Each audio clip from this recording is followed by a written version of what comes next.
All right, here we are this morning once again. It is another grandiose morning with all of you, and I am excited to be talking to you all again. This morning, I want to address the topic that is tipping in America, because I feel like it's getting out of hand. I've just repeatedly, whenever I go shopping or do any sort of shopping, I feel like the request for tips is growing and expanding into places in which tips should not grow and or expand into. And so I'm really kind of okay, what's going on here? And I think the core problem or issue here is the societal pressure to tip. Everybody is you have to tip, that's non-negotiable. And it's I'm sorry, but if someone gives me bad service, I am not going to tip them. I'm not going to give you a below average tip because your service was bad. I'm just not going to do it. And there shouldn't be this expectation that even if the service is bad, you still tip. It's not my responsibility to employ this individual. If their employer cannot pay them a substantial wage, then that employer needs to figure out what's going on. It's not my job to employ your employees. Now, granted, I am more than happy to tip for good service or even just for standard service. It's very rare that I do not tip people, but there are going to be instances in which I don't do it. And so running into these societal expectations where they're just you tip no matter what, I don't care. And I'm just no, I worked hard to earn the money that I have, and I will spend it on things that I want or well-deserving people. And these people are not well-deserving. And so it's just obnoxious, this kind of expectation that we have set forth, that you just, no matter what, you're going to give people a tip. And I feel like that is the core issue that needs to be broken down here. But then there's the whole bigger issue of who do you tip, when do you tip, and what services warrant a tip. I bought clothes online yesterday, and they asked me to tip them for my order, and I'm tip you for what? What did you do that was tip worthy? I went to your retail site, I bought clothes, and then I moved on with my life. Why would I tip for that? And I think that is a combined issue where now people are expected to tip. Whenever a place asks you to tip, it's the expectation that you do so. And so now everybody that feels the need to ask for one is going to ask for one. But it's I am sorry, but a clothes retailer does not deserve a tip. I don't go to Kohl's and tip my cashier for taking my money properly. That doesn't make any sense to me. And so it's just odd that we have, like I said, built ourselves into this expectation that we're going to tip for everything and that everybody deserves a tip, and that the whole world is just going to be, your meal is $20, but you have to tip your server, so it's really a $30 meal or whatever. It's that I don't think is the way in which that this should go. And like I said, I'm not against tipping. It's very rare that I don't tip my service workers, but to the same end, I am going to scrutinize it based upon their service. And so this whole kind of rant this morning started on the idea of these delivery services. And I watched John Oliver, he posted a video on delivery services and the kind of problems that they face and all that fun stuff. And that's what kind of sparked the whole idea for me this morning. But because they were talking about, there's just a whole litany of issues with that whole brand of service. But one of the biggest ones he was talking about was people riding their bikes all these miles to deliver a single slice of cake only for someone not to tip them. And my issue is, like, I don't use those delivery app services because most of the time they require you to tip before your service is even done. And then after the fact, I can get terrible service, it can be horrendously late, all these bad things, and then now I'm stuck because I've already tipped. Like, if I am tipping a delivery driver, it's because they did an exceptional job at delivering my food.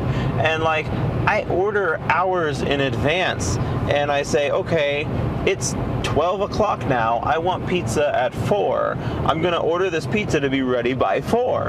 And then here we go, delivery driver is late, and now the pizza is here at 4:40 or at 5 o'clock. And I'm like, okay, that is not tip-worthy service. Like, if I had the choice to do so, I wouldn't tip for that, because why would I tip somebody who did poor service? And like, it creates this sort of backwards mentality where people perform poorly because the tip is not satisfactory to their liking. And it's like, no, it's like, that's not how tipping works. Like, you're flipping the expectation on the consumer instead of being on the service worker. Like, the expectation should be set that the service worker puts out good work that is deserving of a tip. Not that the service worker puts out basic general work and the tip is now the expectation of the employee. It's just a whole big old mess. And I think that, like, the societal pressures of tip, tip, tip, tip, tip is really kind of wrenching down on the consumer. And a lot of people like to be like, well, if you can't afford to tip, then you shouldn't even go out to eat. And it's like, it's not a question of whether or not it can be afforded, it's a question of whether or not it is deserved. And like, it all comes back to, like, if the employer cannot pay their employee, then it should not be the responsibility of the customers to employ this employee, like, especially if they're not deserving. I cannot say that enough. Like, it should be service-based. It should be, because your service was great, here's an awesome tip. Not, oh, your service was but because I'm required to tip you, here's a tip. Like, no. I think we are tipping the scales. See what I did there? I think we are tipping the scales in a dangerous way, where the consumers are also expected to employ the service worker people on like a communal kind of service thing. That's kind of the whole reason why I never use the automated checkouts, the self-checkouts, because it's kind of the same thing. Like, an employer could have manned that checkout station with 4 people. Instead, they cut their heads, and now they're only employing 1 person to watch 4 stations, and you now have your consumers checking themselves out.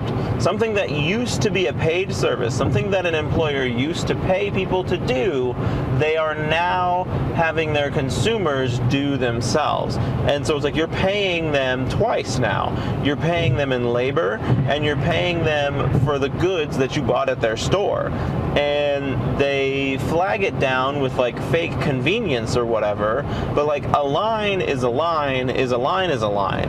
And it doesn't matter if all your people are going through the self-checkout or if all your people are going through the manual checkout, if you will. There's still going to be a line. Like, if a store completely shut down all their manual checkouts, and I'm sure there's a store out there that's like that, and they only had the 4 self-checkouts, or maybe they had all their checkouts replaced with self-checkouts, that might make a big enough difference. But it's an unfair comparison, because I don't know that any one grocery store has ever had like all 10 of their lanes open at one point in time.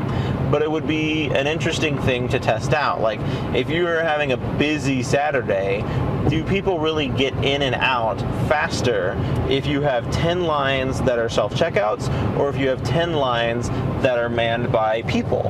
And it would be an interesting little like social experiment to do, but I have just never done it because, like I said, now you're paying this company twice. You're paying for the goods and you're giving them labor, and it's a genius system on the part of the business. And the fact that people don't really care to contest it is just continual evidence of its success. And another kind of big thing in that idea is just that, oh man, I lost it. But at any rate, it's just an interesting, like I said, culture. And now we'll go to these manual checkouts and they'll start asking us for tips. And like the same thing with like pickup. I pick up food from like the local Chinese joint or whatever, and they ask for a tip, and I'm like, what am I tipping you for? You did not serve me.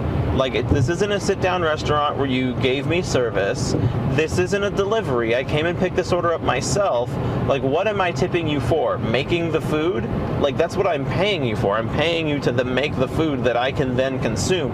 Why would I pay you and then pay you extra because it's the nice thing to do? Like, we're creating this culture where it is okay to overpay for goods, basically. Like, I go back to the clothes. Like, why would I tip an online clothes retailer just for the fact that I ordered clothes from them? Like, did the clothes come in sooner rather than later?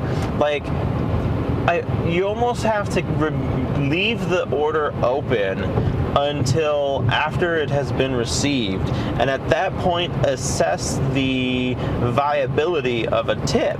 Because like, I could understand that if I told them I need these goods to be at my house by the 19th of April, and then they got it to me on the 15th, I might be like, hey, you know, that was awesome. You saved me some headache there. Let me tip you some money.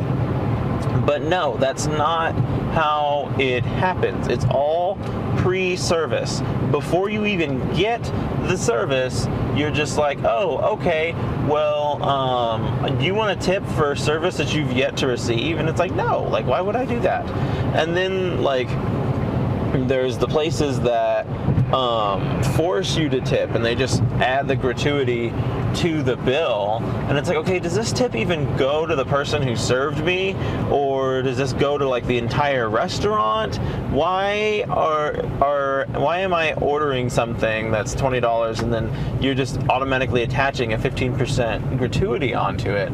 It's like, at that point, like, my meal is not, it's not $20 at that point. It's whatever $20 plus 15% of $20 adds up to be. And it's like, at that point, just advertise your food or your meal at whatever price it's going to be at. I keep messing with my camera angle, and I'm not happy with it right now. But yeah, so it's like, I would say, not that I expect anybody to sit here and listen to me or my advice, but it's like, just be weary of that and the tipping culture that we're looking to make here. And do we really need to be tipping for all the services that we are asked to tip for? And I like to think that people are probably more leery and more aware of these things than I feel like they are. But I feel like a lot of people just run through the motions. And like I said, we have this societal expectation now that we will tip for any and all services. And it's like, we cannot be doing that. We cannot be over here just tipping for the sake of tipping. Like, that cannot be an okay expectation. And so it's just a whole bunch of fun stuff that we've got going on, and I hope that it continues to be, well, I don't know that I hope that it continues to be anything. I hope that we start to kind of pay attention to what we're expecting out of ourselves, and I hope we start moving in a way where those expectations get to be a little more reasonable. And it's not the end of the world, but I think it's a culture change. Like, they're changing the culture of tipping, and like I said, it's not service based anymore, as it very well should be. And I don't want to come across as some cheapskate or somebody who never tips. Like, ask my barber. I tip very generously, but it's because my barber is awesome. Like, if they had butchered my hair and wrote a Z in it or something like that, then no, I ain't gonna tip you for it because you did a bad thing. And it's like rewarding any behavior. It's like a participation medal. And like those, I feel like people like dogged on those a lot back in the day. I don't know if they even still do them, but that's essentially what tips are now. Like, thanks for participating in my dining experience. Here's $5. Like, that's weird. Are you going to start tipping the people who go to dinner with you? Like, oh, thanks for coming to dinner. Here's a $5 tip for attending. Like, where does it end? And that's what's just like, I'm sure that these online retailers, like the clothing store or whatever, I'm sure they just have a default tip option. Like, they probably just use some proprietary shopping service, and it's just like, here's your tip option. But it's just like mind-boggling to me that people, like, I wonder if anyone actually has bought a suit from this online retailer and actually tipped them for the suit or whatever. And it's just weird. But that's like a whole nother conversation for another day. I'm really excited about this suit that I bought, and it's going to be a part of my birthday video, and I'm thinking that the birthday video this year is going to be really cool, but it could also be not so cool. So I'm trying to figure out how that's going to work. But yeah, it's a spicy topic this morning. Like I said, sparked by the John Oliver video about just the delivery services, the Grubhubs and the Postmates and the DoorDashes of the world, the Uber Eats. And then like these companies are going on record and they're like, this isn't profitable, we're horrendously in debt, we're not making any money. And it's like, okay, why is this even happening? Like, why do we have these delivery services if they're not even profitable? Like, I don't pretend to understand business, and I know like you have to spend money to make money and all that fabulous stuff, but like, if you're not making money, and like, it's not like these companies haven't been around for a while. It's not like they just started and they're like, oh, we're not in the green yet. But it's like, you guys have been around for a long time. Well, not a long time, but several years, okay? They have been around for several years, and they're still in the red. And they're like, we're just shelling out money, we're not making anything. And it's like, what in the world is going on here? Like, you can't make money, you can't pay your people worth a darn, and you probably don't want to either. That's honestly the most expensive cost of most any business, is if you start having to employ people. And then it's just like the general idea of employing people. It's difficult to do, and people are not always very easy to work with. Like, it's very hard to come across that employee who will just come in and do their work and is just happy to work for the salary in which they're getting paid. And so yes, today was a rant on tipping in America. Share your thoughts, tell me what you think, and let's make it a good one.